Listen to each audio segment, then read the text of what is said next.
Namaste Krishna Rao garu. Welcome to IYRTalks English edition. While India is trying to establish and strengthen the relations with its neighboring countries like China, Pakistan, and all other countries all around.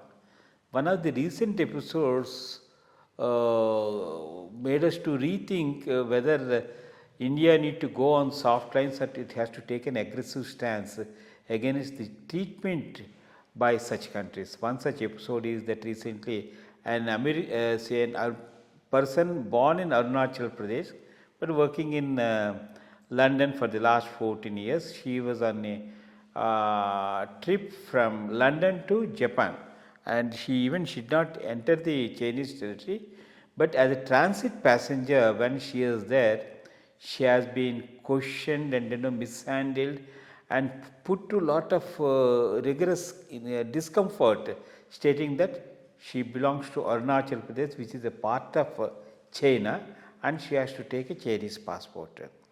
And the matter has been gone to the Ministry of External Affairs and all that. In fact, such actions are in contravention of Chicago Montreal Conventions relating to civil aviation. That's what Ministry of External Affairs says.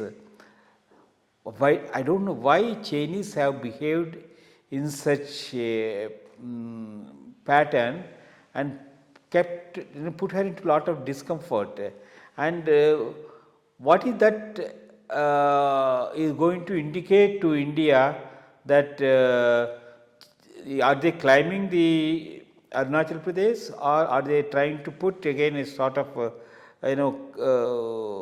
strained relation to the Indian China relationships? This, I think, is a little disgusting, and I request you to kindly comment on this.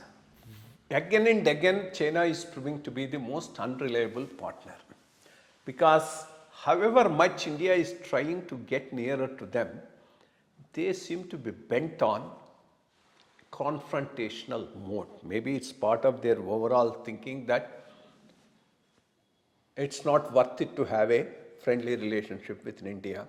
Maybe they have a much bigger strategy, but that's exactly the way they are behaving. And Indian leaders are unnecessarily credulous right from Nehru's time. Nehru, in fact, was a dreamer.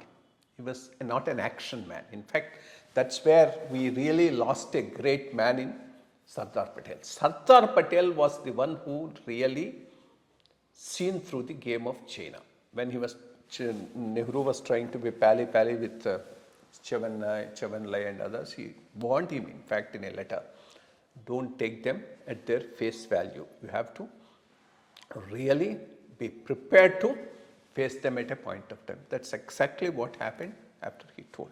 And we bungled the whole Tibet issue. If only we stood firm at that first point itself, maybe things would have been different. At least for Tibet, if we took America's help and tried to stop the march of China forward, maybe Tibet could have been saved and could have been a buffer between India and China. That's a golden opportunity that we have lost, and allowed them to land right on our borders. And now they claim whole of Ladakh and Leh and Arunachal Pradesh with no reasons. I mean, absolutely, there is nothing that links them to China other than their own fabricated history.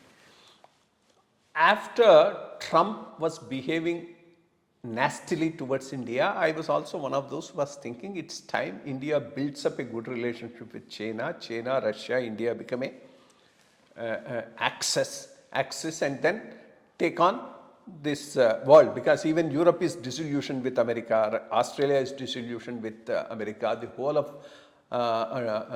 South is disillusioned with America, Latin America is disillusioned with America. So you have the whole world against America. So right time to build bridges with China. That's what I was thinking. But I don't think it's now, after this incident, I don't think it's even worth trying to build any bridges with China, because this is one of the worst things that they could have done. A transit passenger, in fact, she is not going even into China from Arunachal Pradesh, she is going somewhere in Japan, And and then they make her life miserable, stating that this is part of China. So I think now is the time for India to take a tough stand. Maybe we'll have to revise our stand on everything. We should now question the very annexation of Tibet by China. We should take a firm view on Taiwan also, because Japan has already taken a firm view as far as Taiwan is concerned. And if America is not forthcoming, at least we should start building up a strong alliance with Japan and Australia. Both of them are strongly anti-China and they want to contain China. So this three can, I mean, instead of a quad, you have a twad. I mean, three of you, and then start doing it.